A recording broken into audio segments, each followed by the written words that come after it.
j'espère que vous allez bien. Aujourd'hui, je vais vous apprendre une recette du tonnerre, le meilleur condiment du monde. Il s'appelle gomasio, je ne sais pas si vous le connaissez, c'est un mot japonais qui veut dire goma, ça veut dire sésame, et shio, ça veut dire sel. En fait, c'est un moyen à la fois de saler un peu vos plats, tout en réduisant la quantité de sel et en vous apportant un super aliment, on peut l'appeler comme ça, tous les jours en fait, qui va vous fournir énormément de nutriments, mais on va le voir tout de suite. La graine de sésame, en fait, c'est juste la plante santé millénaire. Alors que ce soit en Inde, elle est utilisée depuis 7000 ans, donc on l'utilise en médecine ayurvédique. Vous connaissez tous l'expression sésame, ouvre-toi. Donc ça sous-entendait qu'elle est à la fois un trésor et en même temps, vous verrez, il y a une technique pour justement l'ouvrir et puis pour pouvoir récolter les nutriments qui sont à l'intérieur de la graine. Parce que si vous la mangez comme ça, en fait, elle va repartir dans les selles sans avoir été ouverte et donc votre organisme ne va pas profiter de tous ces bienfaits. Vous verrez que c'est délicieux aussi, il y a différentes façons de la faire. Aujourd'hui, nous, on va faire un gomasio à base de plantes. Donc, j'ai choisi de la sauge, mais vous pouvez aussi récolter vos petites orties et aller les cueillir et les faire sécher quelques jours, soit sur une planche en bois ou au déshydrateur 1 heure à 40 degrés. Et on va aller faire aussi mettre des fleurs comestibles. Donc là, j'ai choisi du calendula avec des fleurs de bleuet. Ça n'a pas forcément de goût, mais par contre, ça va apporter des belles fleurs. Alors l'ortie, ça va vous apporter du fer, de la vitamine C, et donc ça va encore plus enrichir les bienfaits de la graine de sésame. Mais en même temps, voilà, ça va vous apporter les couleurs.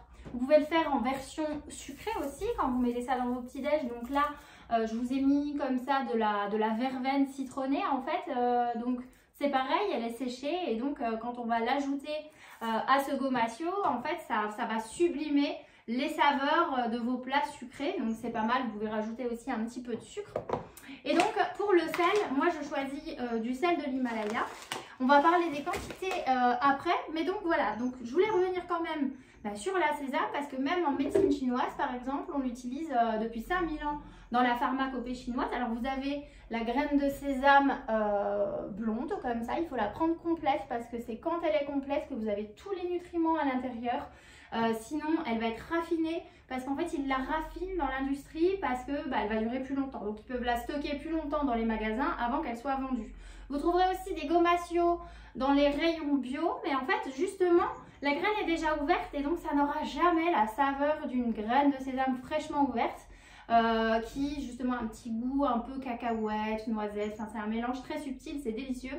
Donc mieux vaut le faire vraiment soi-même pour récolter tous les nutriments à l'intérieur, parce que évidemment plus ça s'ouvre, plus vite ça va s'oxyder. Vous pouvez aussi le mettre au niveau conservation, vous pouvez le mettre au frigo pour justement éviter que la graine rancisse trop vite. Mais bon, moi je ne le mets pas au frigo personnellement, vu que j'en utilise beaucoup, en fait, que j'en mets dans tous mes plats.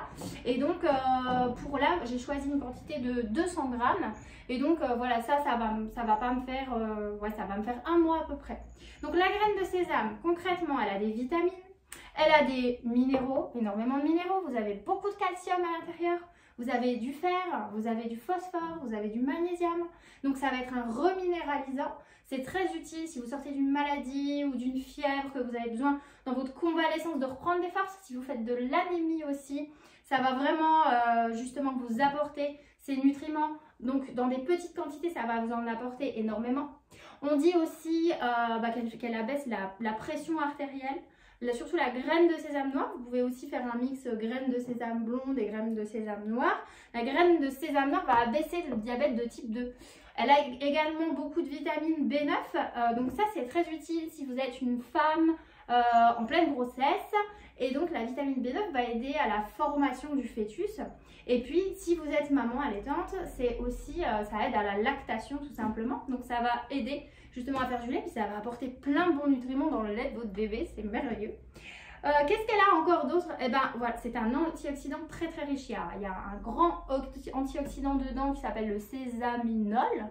Et donc il va contribuer bien sûr, comme tous les antioxydants en général, il va ralentir tout simplement le vieillissement cellulaire, mais vous avez aussi de la ligname dedans, qui est un phytoestrogène qui va en fait combattre, aider en tout cas à combattre certains cancers, cancers hormonaux liés par exemple au cancer du sein, liés à la prostate. Donc vraiment, ça a un côté aussi curatif. Au niveau des yeux, la graine de sésame noire, bon, il y a de la vitamine E, hein, même dans la graine de sésame blonde.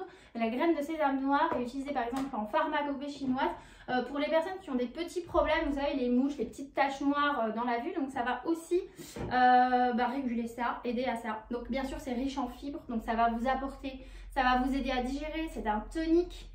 Donc ça va tonifier et booster le métabolisme tout simplement. Donc en même temps, ça va contribuer, il y a des très bons acides gras qui vont aider à faire fonctionner le système nerveux, ça va stimuler tout ce qui est mémoire, intellect, justement, ça va tout booster tout simplement. Ça soutient l'action des reins aussi, l'action détoxifiante des reins et en même du foie. Donc l'action détoxifiante du foie et en même temps ça soutient l'énergie des reins. Donc voilà pourquoi aussi c'est bien de réduire le sel, c'est que si vous mettez trop de sel dans vos aliments, vous allez abaisser la force de vos reins. Et en fait les reins c'est tout. Les reins en fait en médecine chinoise c'est le courage. Alors que le contraire, quand vous avez des reins en déficit énergétique, en fait on va avoir peur de tout. Donc du coup on va quand même mettre du sel parce que c'est pas mauvais en soi le sel si on n'en abuse pas, mais on va en mettre moins. Donc c'est parti. Donc je pense que j'ai fait le tour, mais vous pouvez, je vous invite à regarder parce qu'il y a encore plein de bienfaits, mais on va pas tous les faire parce que le but c'est quand même de passer à l'action. Donc j'ai pris une casserole pour torréfier le gomasio, mais vous pouvez prendre une poêle tout simplement. Ce qu'on va faire, là j'ai pris 200 grammes, donc en fait on compte à peu près 5% de sel pour donc 100 grammes. Donc là on a 200, donc on va prendre 10% de 200, donc ça va faire 20 grammes. Donc il me faut 20 grammes de sel à peu près. Donc je prends une petite coupelle comme ça, je mets ma tare au niveau de la balance. Donc voilà, comme ça j'ai juste le poids du sel. Hop. Voilà, je suis arrivée à 20 grammes. Là, j'ai 200 grammes. Donc, ce que vous allez faire, vous allez mettre à peu près 80% de vos 200 grammes. Parce qu'en fait, il y a des graines qu'on va passer dans le blender après pour les ouvrir. Et vous pouvez le faire aussi au mortier avec un pilon. Et il y a des graines qu'on va garder vraiment entières. Alors elles seront toastées, mais elles ne seront pas ouvertes. Voilà, ça permet d'avoir à la fois des graines bien ouvertes et en même temps des graines entières. Donc, ce que je vais faire, on va vraiment faire une poêlée à haute température mais rapide. Je mets à 200 degrés. Et donc on poêle à sec, vous ne mettez pas d'huile à l'intérieur.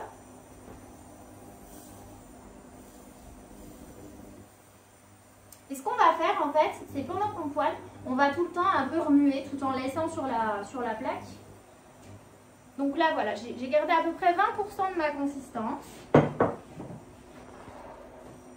On attend que ça monte et alors quand vos graines sont prêtes, en fait, il ne faut pas les griller, il ne faut pas qu'elles deviennent noires. Elles vont légèrement se dorer et vous allez entendre, un peu comme des pop-corn, vous allez entendre qu'en fait la graine commence à sauter, en fait, ça va commencer à sautiller. Et là en fait, vous poêlez, vous bougez un petit peu la casserole ou la poêle pour justement pas que ça grille et puis pour qu'elle se déplace. Et puis ensuite, voilà, ça commence à chauffer, je le vois parce qu'il y a de la fumée. Et puis ensuite, on va aller mettre ça dans le blender avec les autres ingrédients. Donc, pendant que ça chauffe, là, je vous ai pris, on va pas le faire, mais il y a une très bonne recette, ça s'appelle le furikake au Japon. On fait ça à base de feuilles de nori. Vous coupez des petites feuilles de nori. Vous les poêlez aussi légèrement à haute température. Voilà, là, j'entends que ça commence à... Donc, vous les poêlez légèrement et donc, vous pouvez mettre ça à l'intérieur de votre gomasio avec un petit peu de shiitake séché. On peut aussi faire une version avec des zestes d'agrumes, zestes de citron, zestes d'orange. Vous entendez, je ne sais pas si vous entendez un peu, ça commence à grésiller, voilà. Et là, ça saute, quoi. Voilà.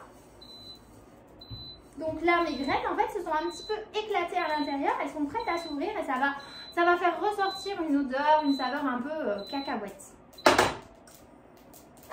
Cacahuètes, noisettes, enfin c'est juste délicieux quoi. Ça, vous verrez que ça va vraiment sublimer vos plats tout en vous apportant énormément de nutriments pour votre santé au quotidien. Alors l'idéal, c'est d'en prendre à peu près 15 grammes par jour. Donc ça va vite, hein, parce qu'on a tendance à avoir la main généreuse tellement c'est bon. Donc là, je vais mettre tout, voilà mes graines, je ne sais pas si vous les voyez. Elles étaient déjà un petit peu dorées vu que c'est des complètes, mais elles ont encore un petit peu plus doré. Je les mets dans mon blender. Si vous avez un mixeur à la maison, c'est possible. Vous pouvez le faire à l'ancienne, hein, c'est très agréable aussi. Vous savez, les gros mortiers là en marbre avec un pilon et vous les écrasez en fait à l'ancienne quoi. Donc là, je vais mettre mon calendula. Le calendula, c'est une fleur comestible qui va vous ouvrir le plexus solaire. On l'appelle aussi la fleur de souci. Donc justement, elle évite les soucis. Elle aide à relativiser un peu voilà, les anxiétés. Elle a un côté aussi, elle est très riche en antioxydants. Donc c'est de la bio séchée. J'en vends dans mon atelier parce que je fais aussi des tisanes, un peu d'herboristerie, un petit peu de, enfin beaucoup même de fleurs séchées, de choses comme ça autour du végétal. Donc là je mets les fleurs de bleuet. Fleurs de bleuet, c'est lié au troisième œil, c'est aussi très très bon pour la vue. Le bleuet, ça apaise, hein, vous savez, il y a des eaux florales à base de bleuet qui apaisent les irritations, les problèmes de peau. Donc là je vais mettre de la sauge parce que moi j'adore la sauge. Vous verrez qu'en cuisine c'est aussi, ça va vraiment être très savoureux quand vous les rajoutez dans les plats salés ou dans les soupes. Sauge et clémentine par exemple, ou sauge et mandarine ou orange, ça se marie très bien. Sauge et citron aussi. Donc après vous pouvez vous amuser dans votre créativité. Si vous voulez mettre du zeste de citron et du zeste d'orange, par contre je vous invite à vraiment laisser sécher avant. Vous faites votre zeste à côté, mais vous le laissez sécher parce que sinon ça va ajouter de l'humidité et c'est quand il y a de l'humidité que ça peut rancir plus vite aussi quoi. Donc voilà, après selon votre goût, votre dosage, ce que vous, voilà, comme vous le sentez, vous mettez en quantité ce que vous voulez. Alors j'en fais aussi avec de l'ortie parce que l'ortie c'est une de mes plantes préférées, elle pousse partout et donc voilà, c'est aussi un bon moyen de donner à vos enfants de la vitamine C, de la vitamine D. Il y a énormément de choses, il y a aussi des protéines dans l'ortie, donc voilà, c'est un moyen d'apporter beaucoup de nutriments concentrés grâce aux plantes sauvages, tout en, voilà, sans faire en sorte que vos enfants voient que c'est de la plante, même si moi perso le mien, ça le dérange pas du tout de manger des orties, des poêlées d'ortie. Il faut juste les habituer un peu et puis aller cueillir avec eux, comme ça ils sont très contents ensuite de manger ça avec vous. Donc voilà, je vais mettre, alors vous avez deux méthodes, soit vous le mettez dans le blender comme ça, mais si vous avez un mortier, vous pouvez aussi écraser, moi c'est de la fleur de sel d'Himalaya, vous pouvez aussi l'écraser dedans. Mais moi je vais le mettre directement là-dedans. Et là tout simplement, vous allez fermer votre blender. Alors moi j'ai un petit souci, c'est que là j'ai pas retrouvé alors j'ai une petite méthode, je couvre comme ça, j'ai pas retrouvé le couvercle, donc après il y en a partout. Vous mettez, donc vous n'allez pas vous n'allez pas torréfier trop longtemps quoi. C'est juste, le but c'est juste de l'ouvrir. Donc vous mettez pas votre blender en mode maximum, vous le mettez au milieu.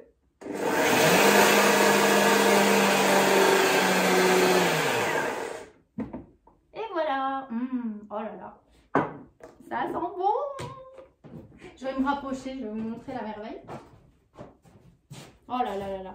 Alors, voilà, donc ça a pris 3 secondes, 10 secondes, je sais pas, je recompterai. Mais donc, tout est, voilà, les fleurs, il n'y a pas besoin de les broyer énormément. Donc, on voit bien que la sésame a éclaté. Le sel, pareil, il a été éclaté et puis il s'est baladé et puis intégré au reste de la préparation. Et donc, ce que vous allez faire ensuite, vous allez rajouter les 20% de vos graines de sésame entières. Voilà. Et donc après, vous allez secouer tout ça. Et voilà, vous avez votre gomasio qui est prêt à sublimer vos plats, à épater, vos... Vous voyez, alors là, c'était le fond. Vos convives vont être subjugués. Donc voilà, le fond, il s'est bien éclaté. Ça sent extrêmement bon, quoi. Vous versez ça et vous mettez dans un pot. Et il n'y a plus qu'à. J'espère que cette recette vous a plu. Je vous souhaite une bonne journée et un bon appétit. Et je vous dis à très bientôt. Bye bye!